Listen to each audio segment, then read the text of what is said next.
आप सभी को नमस्कार, शुभ संध्या। सार्थक government job point YouTube channel आप सभी लोगों का हार्दिक स्वागत करता है। कैसे हैं आप सभी लोग? उम्मीद करते हैं स्वस्थ होंगे और अपने जीवन में व्यस्त होंगे। चलिए खबरों की शुरुआत करेंगे। सार्थक government job point YouTube channel मतलब आप सभी लोगों की समस्याओं का 100% निराकरण। इस चैनल को सब्सक्राइब करके वीडियो को लाइक करके बेल आइकन दबा कर दें, ठीक है ना।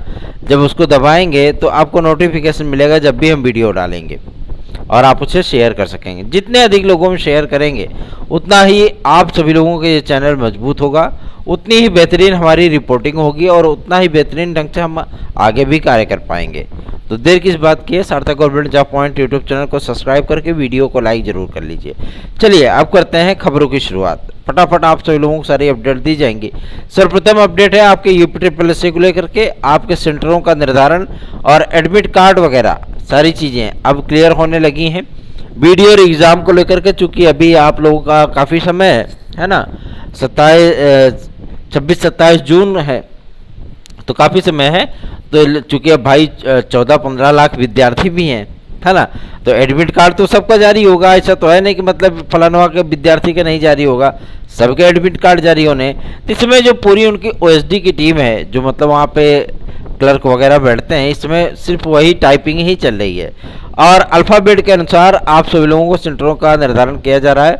और प्रयास यही हो रहा है कि जो विद्यार्थी जिस जिले के हैं उन विद्यार्थियों का सेंटर वहीं पे मिले, ताकि उनको जो है गर्मी में जद्दोजहद न करनी पड़े कि पता लगे कि गाजीपुर का विद्यार्थी गया जो है कानपुर, और कानपुर का विद्यार्थी आया गोरखपुर, और गोरखपुर का विद्यार्थी गया गाजियाबाद, गाजियाबाद का विद्यार्थी गया कुशीनगर। ऐसे नहीं होना चाहिए, ठीक है ना। UPSSC को इसके लिए सख्त जो है निर्देश भी जारी हुए हैं गवर्नमेंट की तरफ से कि विद्यार्थियों को, चूँकि आप जानते हैं कि भैया ये चुनावी वर्ष है, तो विद्यार्थियों को आप इतना प्रयास करिएगा कि उनके ही ज़िले में उनको सेंटर मिल जाए, ताकि वो आराम से एग्ज़ाम दे सके सुकून के साथ, ठीक है ना। तो निश्चिंत होकर के आप सभी लोग अपनी तैयारियों को आरंभ कर दीजिए।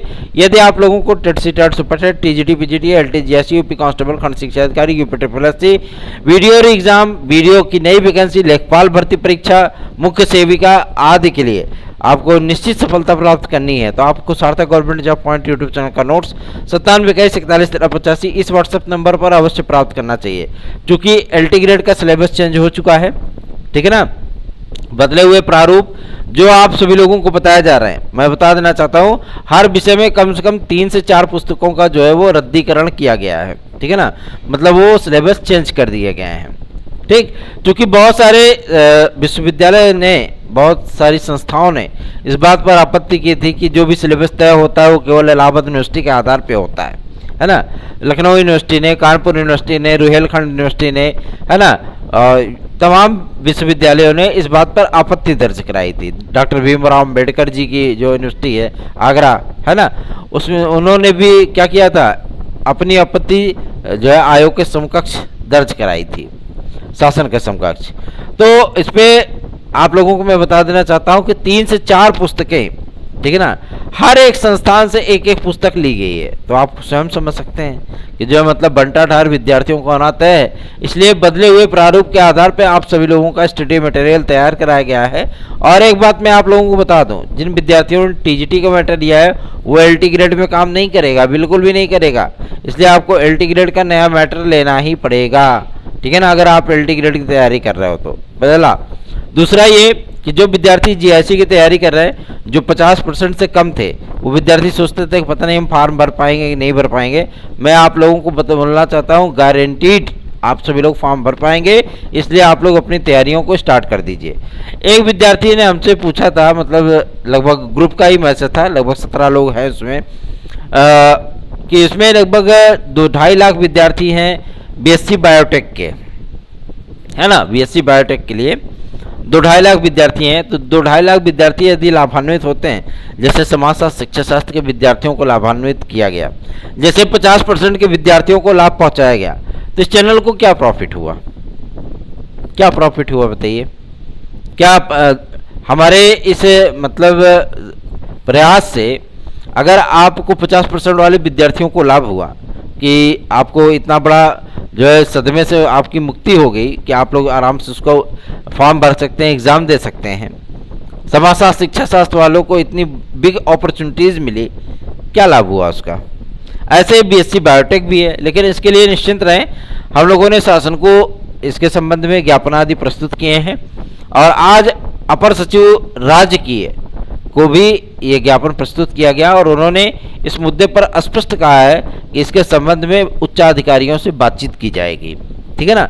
बीएससी बायोटेक, और चूंकि मैं आप लोगों को बताना चाहता हूं कि यदि ये आपका एजुकेशन मतलब ये जो क्वालिफिकेशन है, अगर ये केवीएस और डीएसएसबी आदि में आती है, केंद्रीय विद्यालय संगठन में या दिल्ली अधीनस्थ सेवा चयन बोर्ड में, ठीक है ना, अगर इस तरीके की चीज़ें हैं या कोई भर्ती संस्थान, चूंकि हम लोग भी सर्च कर रहे हैं सारी चीज़ें कि अगर यहीं पे कहीं पे होता है तो इन सारी चीज़ों का नियमावली वगैरह बाकायदा उल्लिखित किया जाए ताकि आपका मैटर जो है वो थोड़ा सा तर्कपूर्ण बने। ठीक है ना। अगर हम लोग कोई शब्द देखते हैं, कोई प्रश्न देखते हैं तो पहले उसके लिए साक्ष्य जुटाते हैं, उसके लिए तर्क जुटाते हैं, तब उच्चाधिकारियों और शासन प्रशासन के प्रतिनिधियों का सामना करते हैं ताकि हमारे तर्क कहीं भी गलत ना हो। ठीक है ना। तो हमारे जो भाई बहन हैं बीएससी बायोटेक वाले, मैं उनको एक गोल्डन अपॉर्चुनिटी अवश्य ही एलटी ग्रेड जीएससी में दिलवाऊंगा।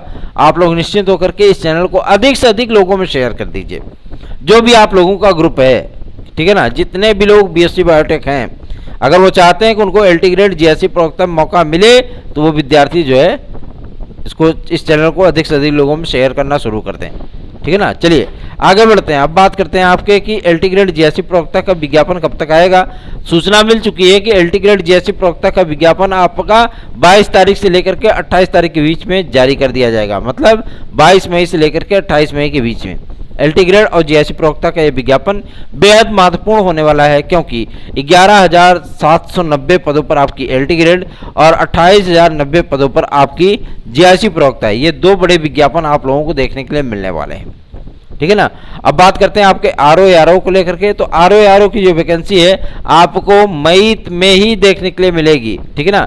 17 तारीख को एलिजिबिलिटी, समकक्षता, इक्विवेलेंट डिग्री, ये सारी चीज़ों का मैटर एकदम क्लोज होने वाला है और इसीलिए 15 तारीख की डेट रखी गई, क्योंकि 15 तारीख को सारी रिपोर्ट तैयार करके शासन को प्रेषित कर दी जाएगी और ये सूचना प्राप्त हुई है कि मुख्यमंत्री महोदय इस रिपोर्ट का आकलन, अवलोकन आप कह सकते हैं, इस रिपोर्ट का अवलोकन 17 मई तक कर लेंगे और 22 या 23 मई तक नए शिक्षा सेवा चयन आयोग की उद्घोषणा भी कर दी जाएगी, नियमावली को मंजूरी भी मिल जाएगी, अधिनियम भी जारी कर दिया जाएगा और जितने सदस्य हैं सबकी नियुक्तियों का जीओ भी जारी हो जाएगा।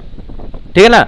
आप लोग निश्चिंत होकर के अपनी तैयारियों पर फोकस करिए, क्योंकि एलटी ग्रेड जीएससी प्रवक्ता, खंड शिक्षा अधिकारी, एपीएस, आरओ के साथ साथ लोअर सबऑर्डिनेट और आप लोगों को टीजीटी पीजीटी की नई वैकेंसी और टीजीटी की 2022 के एग्जाम डेट की उद्घोषणा बहुत शीघ्र देखने के लिए मिलेगी। जो विद्यार्थी चाहते हैं 2016-2021 के विद्यार्थी, हमारे भाई बहन जो चाहते हैं कि अगर उनका कुछ भला हो तो भला करने के लिए, अगर वो चाहते हैं कि वेटिंग लिस्ट में उनका कुछ कल्याण हो जाए, तो हमारी याचिका के साथ जुड़ सकते हैं 9721411385 इस व्हाट्सएप नंबर पर। और जो प्राइमरी वाले विद्यार्थी हमारे भाई बहन हैं जो नए नए विज्ञापनों से जुड़ते आ रहे हैं, है ना, मैं आप लोगों को बता दूं, आप लोगों के लिए वही गोल्डन अपॉर्चुनिटी उपलब्ध हो पाएगी जैसा कि 69,000 शिक्षक भर्ती के विद्यार्थियों को 1 अंक कामन दिलवा करके किया गया था। ठीक है ना। अगर आपको भी इस याचिका में जुड़ना है तो आप पार्टिसिपेट करिए, हमारे साथ जुड़िए 9721411385 पर।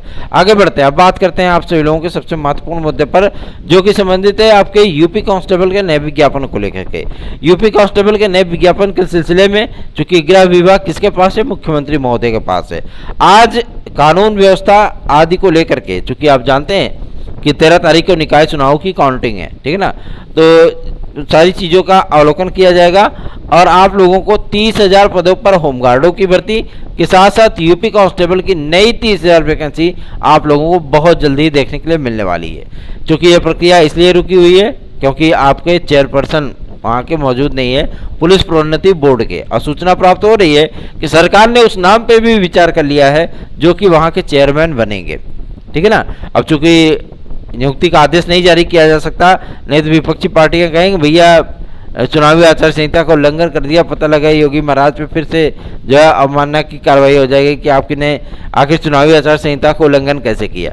इसलिए सरकार थोड़ा सा उद्घोषणाएं करने से बच रही है, लेकिन इसका ये मतलब नहीं है कि आपकी प्राथमिक शिक्षक भर्ती नहीं आएगी। इसका ये मतलब नहीं है कि आपकी LT ग्रेड JSC नहीं आएगी। इसका ये मतलब नहीं है कि आपको RO ARO खंड शिक्षा अधिकारी APS TGT PGT की नई वैकेंसी TGT PGT का exam waiting list LT grade की वेटिंग लिस्ट ये सारी चीज़ें देखने के लिए नहीं मिलेगी। बिल्कुल मिलेंगे, 100% मिलेंगी। बस ज़्यादा नहीं, आपका 10 15 20 दिन का और इंतजार शेष है। बाकी सारी चीज़ें जो है वो रफू चक्कर होने वाले हैं। इसलिए निश्चिंत होकर के आप लोग तैयारियां करिए और इस चैनल को सब्सक्राइब करके वीडियो को लाइक जरूर कर दें। धन्यवाद, शुभ रात्रि।